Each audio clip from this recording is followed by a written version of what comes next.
নির্বাচন কমিশনে জমা দেওয়া নথিপত্রে আয়ের তথ্যে গরমিল পাওয়া গেছে জাতীয় নাগরিক পার্টির প্রার্থী সার্জিস আলমের। আয়কর রিটার্নে আয় উল্লেখ করা হয়েছে ২৮,৫০০০ টাকা, যা হলফনামার তথ্যের ৩ গুণের বেশি। এ বিষয়ে দুদক জানিয়েছে, সুনির্দিষ্ট অভিযোগের ভিত্তিতেই তাদের বিরুদ্ধে ব্যবস্থা নেওয়া হবে। এদিকে বরিশালের সাবেক সিটি মেয়র সাদিক আবদুল্লাহর সম্পদ বিবরণী নির্ধারিত সময়ের মধ্যে দাখিল না করার অপরাধে মামলা করেছে দুদক। বিস্তারিত সুমাইয়া খানের রিপোর্টে।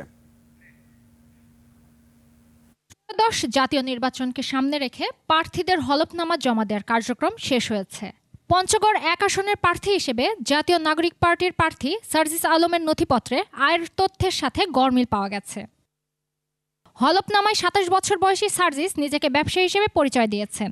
বার্ষিক আয় দেখিয়েছেন ৯ লাখ টাকা, অথচ তার ২০২৫-২৬ কর বছরের রিটার্নে আয় উল্লেখ করা হয়েছে ২৮,৫০০০ টাকা, যা হলফনামার তথ্যের ৩ গুণেরও বেশি। প্রার্থীদের আয়ের এমন গরমিলের বিষয়ে ব্যবস্থা নেবে দুদক।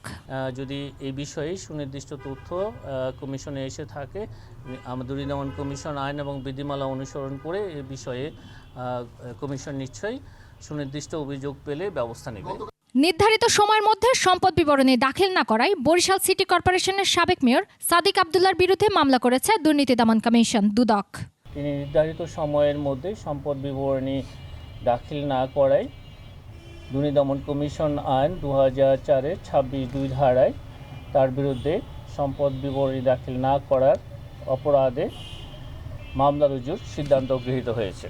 এদিকে প্রতারণা ও জালিয়াতির মাধ্যমে এক্সিম ব্যাংকের গুলশান শাখা থেকে ৬১৫ কোটি ৭৫ লাখ টাকা আত্মসাতের অভিযোগে নাসা গ্রুপের চেয়ারম্যান নজরুল ইসলাম মজুমদার সহ ৩০ জনের বিরুদ্ধে চার্জশিট দেওয়া হয়েছে। আর প্রিমিয়ার ব্যাংকের বিজ্ঞাপনের নামে ৮ কোটি টাকা আত্মসাতের অভিযোগে ১৫ জনের বিরুদ্ধে ৫টি মামলা করেছে সংস্থাটি। ৮,১৭,০০,০০০ টাকা আত্মসাৎ করার অপরাধ অনুসন্ধানকালে প্রমাণিত হয়েছে। এই কারণে দ্য প্রিমিয়ার ব্যাংক পিএলসির চেয়ারম্যান এইচ.বি.এম. ইকবাল, জনাব মোহাম্মদ ইমরান ইকবাল, পরিচালক প্রিমিয়ার ব্যাংক সহ মোট ১৫ জনের বিরুদ্ধে ৫টি মামলা রুজুর সিদ্ধান্ত গৃহীত হয়েছে। সুমাইয়া খান, ২১শে টেলিভিশন, ঢাকা।